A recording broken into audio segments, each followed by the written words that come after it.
Define করতেছে, এরপরে কি দাম অনেকটা ইয়ার্ড মতো দেখলাম। প্লাস 22 বিশ্বকাপের এমবাপ্পে যেমনে বল একবারে টেনে গোলের কাছে নিয়ে আসছে এরকম। এমবাপ্পে জানি কি ছিল বিশ্বকাপে লাস্টে, ও ইনজুরি কারণে খেলা নাই তো এমবাপ্পে। ফাইনাল ম্যাচও খেলছে, ওর জন্যই ফ্রান্স জিততে পারতো। হ্যাঁ, ও খুব ভালো প্লেয়ার। প্লাস 20 মিনিট না 25 ফ্রান্স তো মিনিট 3বার ওয়ার্ল্ড কাপ জিতছে না? হ্যাঁ, ফ্রান্স অনেক ভালো টিম তো। এই লাস্ট 25 মিনিটে এমবাপ্পে জাস্ট বলটা পেয়ে সাইড লাইন দিয়ে টেনে গোল কির কাছে নিয়ে যায়, গোল দিছে।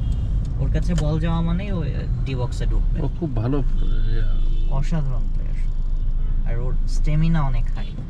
খুব ভালো খেলে। ইয়াং ছেলে না, ভালো খেললেই আগায় যাওয়া যায়। স্ট্যাট জানি না, বাট ও মনে হয় ও রোনালদো হচ্ছে চোখে দৌড়ে দৌড়াইতে পারে, ভালো খেলে। রোনাল্ডো অনেক জোরে জোরে তো। হ্যাঁ, রোনালদো ভালো player। খুব ভালো প্লেয়ার। বাট ব্রাজিল আরো ভালো প্লেয়ার ছিল, তাদের ওয়ার্ল্ড কাপ আরো আগে জিতে উচিত ছিল। রোনাল্ডোনিও যখন ছিল, তারপরে ইয়া যখন ছিল, কিন্তু তারা কাকাও ভালো ছিল। তখন কাকার সময় তো জিতছে একবার মনে হয়। রোনাল্ডোনিওর সময়টা, রোনাল্ডোনিও আরেকটা কে জানি ছিল ব্রাজিলের প্লেয়ার, আর একটা ভালো প্লেয়ার ছিল রোনাল্ডোনিও ছাড়া, ভুলে গেলাম আমি নামটা, জানি কি জানি ছেলেটার নাম, রোনাল্ডোনিও ছাড়া আরেকটা ভালো, নেইমার। নেইমার তো এখনকার। নেইমারের সময় ব্রাজিল জিতা উচিত ছিল। মানে এই দুইটা সময় আর কি, দুইটা প্লেয়ারই দুইটা সময়ের না, মানে এক একটা ওয়ার্ল্ড কাপের সময় খুব ভালো পারফরমেন্স ছিল, কিন্তু জিততে পারেনি ওয়ার্ল্ড কাপ জিতে।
ডলার রেট ভালো ছিল না তখন, আমরা মানে মানুষজনের কি ক্রয় ক্ষমতা ভালো ছিল? আহামরি ছিল না, কিন্তু দামও কম ছিল। আমার বিয়ের সময় তো 200 টাকা কেজি গরু ছিল, এখন গরুর দাম 800 টাকা। তো এর কারণে, সিন্ডিকেটের কারণে গরুর তো আসলে এত দাম না। তারপর আবার যেটার মাংস বাংলাদেশ বেশি খায়, ওটারই দাম বেশি। এই সিন্ডিকেটে লাইভ গরুর দামও বেড়ে গেছে।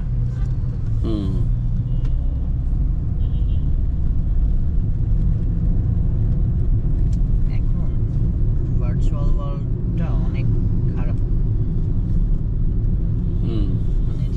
নিচ্ছে, দেখা যাচ্ছে সবাই Syndicate. মিলে অ্যাটাক করতেছে।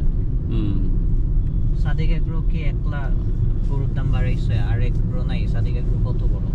অনেক বড়, কিন্তু সে তো আর একলা করে না, টিম আছে সাথে একটা অনেক বড়াই করছে ভাই। অন্যরা কিন্তু খুব লো প্রোফাইল মেনটেন করে। এটাই লোকি যারা আছে তারাই বিজনেস করতে হুম। পারতেছে, যারাই অনলাইনে যাইতে পারতেছে বাট মানুষজন মিলে নামায় ফেলতেছে। সাদেক একটা অনেক অনেক বেশি হাইলাইট হয়ে গেছে। 15 লাখের ছাগল হুম। সব শেষ করছে। আল্লাহ চাইলে সব হয়, এটা দেখাইলো। এটা একটা ছাগল দিয়ে দেখেন। একটা ছাগল দিয়ে সব ঘুরে ধরেছে, আল্লাহ চাইলে সব হয়। এটা ভাই বড় ব্যাপার। লোকি থাকা অনেক ইম্পর্টেন্ট। হুম।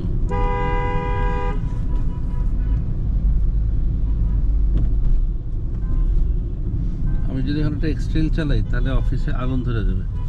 আমি যেটা চালাই প্রিমিয়ার নতুনটা, ওটাতে আগুন ধরে গেছে। তাও প্রিমিয়ার তো অনেক কমন গাড়ি, লোকজন বুঝে না। এক্সট্রেল তো একটা জিপ, লোকজন দেখলেই বুঝে। আপনি ওই এক্সট্রেলের টাকায় ডেইলি ধরেন আপনি দামি গাড়ি ভাড়া করে চলেন, মানুষ হুম। কিছু বলবে না। না বলবেন না। কিনছে মানে অনেক কিছু।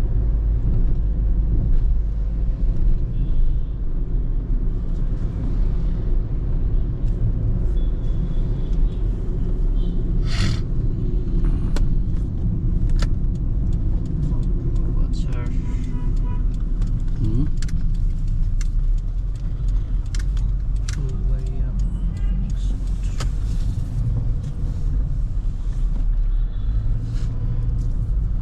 ভদ্রলোককে আপনি ফোন দিচ্ছে, আমরা যাচ্ছি, দিয়ে আসবো। হ্যাঁ,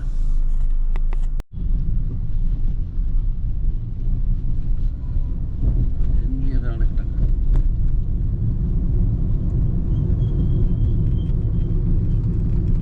আমাদের একটা জুনিয়র আছে, ওর বাবা হচ্ছে কাস্টমসে। 1000 কোটি টাকার মালিক। অস্বাভাবিক ভয়ে থাকে ছেলেকে নিয়ে। কেন? হয়তো ভয় পায় কেউ তুলে নিয়ে গেলে কি হবে। আর আপনি বিদেশে পাঠিয়ে দিলে আমেরিকাতে মেয়ে। আইউবিতে পড়ে।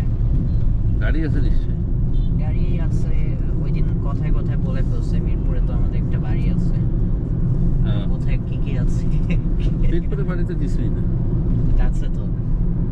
মিরপুরে বাড়ি ওদের কাছে কিছুই না, টাইল ভাড়া। হ্যাঁ, মানে আছে, একটা দরকার ছিল আর আছে মিরপুরে। বসুন্ধরা থাকে কিন্তু ভাড়া।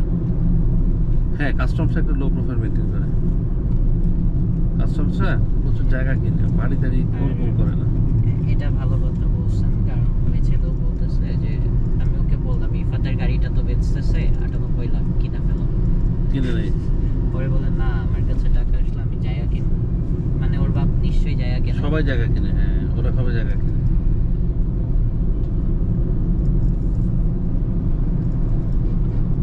জায়গা কিনা তো ঝামেলা কম, তোমার লোকজনের চোখে চোখে পড়ে কম। কিন্তু তোমার এনবিআর এর ইয়া কিনে ফেললে ওই যে বাড়ি টাড়ি, ওরাও গরু দেয়, ভালোই গরু দেয়, ভাগাই গরু দেয় না, কিন্তু 1 লাখ টাকার মধ্যে দেয়, 1.5 লাখ টাকার মধ্যে দেয়। ওদের গরুটা ধরো তুমি দেখে মনে হবে না যে আরে দুনিয়া হচ্ছে বড় গরু, তারা অনেক লো প্রোফাইল মেনটেন করে। এই যে সাদিক এগ্রো থেকে কিনবে বংশমর্যাদা পূর্ণ। এই যে একটা ইয়া উঠছে না, যে খেজুর গাছ, 10 লাখ হ্যাঁ। টাকা দাম, এটা নিয়ে তো অনেক কথা, এখন তো খেজুর গাছ বেচবে না। এটা মেলা থেকে ব্যান করে দেওয়া উচিত। মেলা কর্তৃপক্ষ নিশ্চয়ই জানে কোন গাছের খরচ কত। সবই ওই যে জানে ওরা। আরো মানুষ বললো না ইন্টারভিউতে 20-30 হাজার টাকা খরচ পড়ছে, সৌদি থেকে আনাইছি। তো ওরটা কি এমন খেজুর? সৌদি থেকে তো আনাইছে, এখন লোকটা পড়ছে পাটে, কারণ ভাইরাল হয়ে গেলেই বিপদ। এটাই এখন ভার্চুয়াল ওয়ার্ল্ড অনেক ডেঞ্জারাস।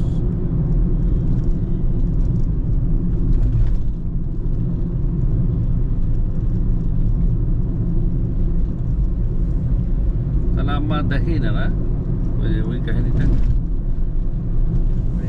এটা কিসের ব্রিজ করতেছে? এটা এক্সপ্রেস ওয়ে। এটা হয়তো আরো 10 বছর লাগবে।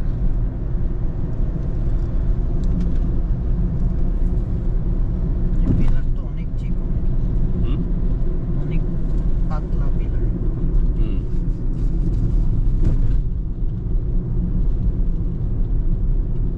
এখন পদ্মা কাকদার ওই সাইডে জমি কেনাটা ওয়াইজ। তা অবশ্যই। ওইখান থেকে ইজিলি এখানে অফিস করা যাবে। হ্যাঁ, লোকজন করেও। আর অনেক ডেভেলপ হচ্ছে তো। ট্রেন হয়ে গেলে তো আরো তাড়াতাড়ি হবে। ট্রেন হয়ে গেলে, ট্রেন বোধহয় হয়ে যাবে। মানে সরকার আজকে বোধহয় উন্মুক্ত করবে না, আজকে মনে হয় ট্রেন লাইনই করবে কিনা শেখ হাসিনা, কে জানে। ট্রেন হইতে টাইম লাগে না। মেট্রো তুলনামূলক অনেক তাড়াতাড়ি হয়েছে। দৃশ্যমান যখন থেকে কাজ হয়েছে কতদিন লাগছে? কাকতারও দাঁড়াচ্ছে কেন? ও ওটাই নির্ভর করতেছে এটা। রক দিয়ে